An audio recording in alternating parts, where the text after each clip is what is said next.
안녕하세요. 나는 부동산 나부티 인사드립니다. 사례로 풀어보는 양도소득세 월간질이 지난 시간에 제10회 1에서 5번까지 살펴봤고요.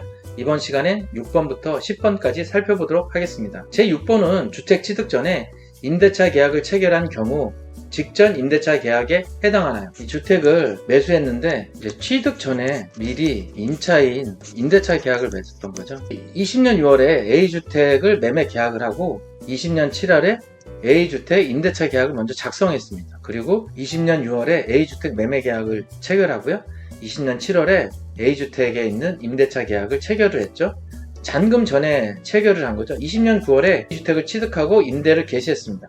이랬을 때 그 전에 체결한 이 임대차 계약이 직전 임대차 계약이냐는 것인데, 이 매매 내가 소유를 하고 나서 계약한 임대차만 인정을 해줍니다. 이 취득 전에 갑 A와 임대차 계약을 체결했는데 직전 임대차 계약에 해당하나요? 이제 당연히 해당이 안 되겠죠. 답변은 직전 임대차 계약이란 거주자가 주택을 취득한 후 임차인과 새로이 체결한 계약을 의미합니다. 답변이 나와 있습니다. 해당하지 않습니다.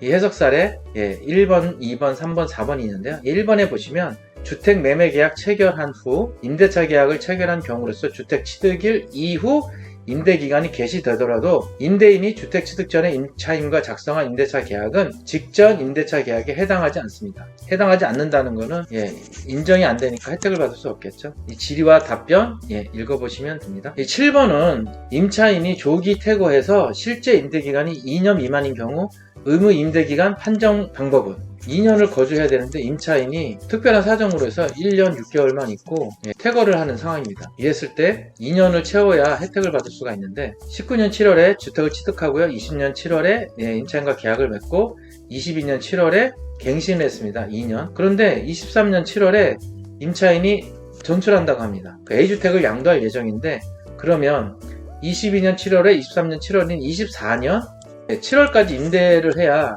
혜택을 받을 수가 있겠죠. 이랬을 때는 답변이 임대 기간은 실제 임대한 기간을 기준으로 판정한다고 돼 있죠. 그러면 임차인이 조기 퇴거야 실제 임대한 기간이 2년 미만이므로 상생 임대차 계약에 해당하지 않습니다. 이 혜택을 받으려면 다른 임차인을 받아서 1년 이상 임대하면 혜택을 받을 수 있습니다. 이 임대 의무기간 계산 사례가 있는데요. 여기 보시면 2년 채우는 거 있죠. 2년은 실제 임대기간이 중요합니다. 2년은 인정하고 1년은 불인정.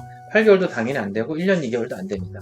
다만 여기서 다른 임차인으로 2년을 채우면 됩니다. 자, 이 8번이 그거에 대한 설명인데요. 기존 임차인이 조기 퇴거해서 새로운 임차인에게 임대한 경우 의무 임대기간 판정 방법은 나와 있죠. 이 상생임대주택에 대한 양도소득 특례 적용 시 상생임대차 계약을 체결한 기존 임차인이 조기 퇴거하는 경우 기존 임대차 계약과 새로운 임대차 계약의 임대기간을 합산이라고 되어 있어요. 합산해서 판정할 수 있으니까요. 실제 임대기간 2년 이상인 경우 상생임대주택에 대한 특례를 적용받을 수 있습니다. 이거에 대한 기획재정부의 재산세과에서 질의가 있었고요. 회신 답변이 있습니다. 이 9번은 이 매매 계약 당시에는 주택이었는데 특약에 따라서 서로 간에 특약을 했겠죠. 잔금 청산 전에 상가로 용도 변경을 한 경우 양도 물건의 판정 기준일은, 이 양도세의 판정은 잔금 시 어떤 상태였냐죠. 이 매매 계약 당시에는 주택이었으나 매매 특약 따라 잔금 청산 전에 상가로 용도 변경한 경우 주택을 양도하는 것으로 보나요? 상가를 양도하는 것으로 보나요? 잔금 때는 상가가 있죠. 당연히 이 잔금 청산일을 기준으로 양도 물건을 판정한다고 답변이 나왔습니다. 따라서 상가를 양도하는 것으로 보아 양도소득세 법령을 적용합니다. 그러면 주택에 대한 비과세를 못 받게 될 수도 있겠죠. 1세대 1주택인 경우에. 중요합니다. 그거에 대한 기획재정부의 설명이 있었죠. 주택을 상가로 용도 변경한 경우의 판정 기준일입니다. 잔금시죠. 잔금과 취득시. 제1항은 매매 계약일, 양도일이라고 하는데 양도일, 잔금 청산일이 타당하다고 나왔습니다. 10번은 오피스텔에 관한 건데요. 조정 대상 지역 공고일 이전에 오피스텔 분양 계약을 체결한 경우 거주 요건은, 이 오피스텔 분양 계약 당시에는 조정 대상 지역이 아니었습니다. 비조정이었는데 취득 당시에는 조정 대상 지역으로 바뀌었습니다. 이럴 때 1세대 1주택 비과세 적용을 위한 거주 요건이 있나요? 답변을 보시면 이 해당 오피스텔이 조정 대상 지역 공고 이후에 완공되어 주거용으로 사용할 경우 1세대 1주택 비과세 판정을 받을 때는 거주 요건을 적용한다고 합니다. 따라서 오피스텔 양도시 1세대 1주택 비과세 적용을 받기 위해서는 2년 이상 거주해야 합니다. 이 기존에는 22년 10월 19일 이전에는 계약금 완납일을 기준으로 했는데 이제 주택을 사용한 실제 일이 됐습니다. 그러면 준공 후가 되겠죠.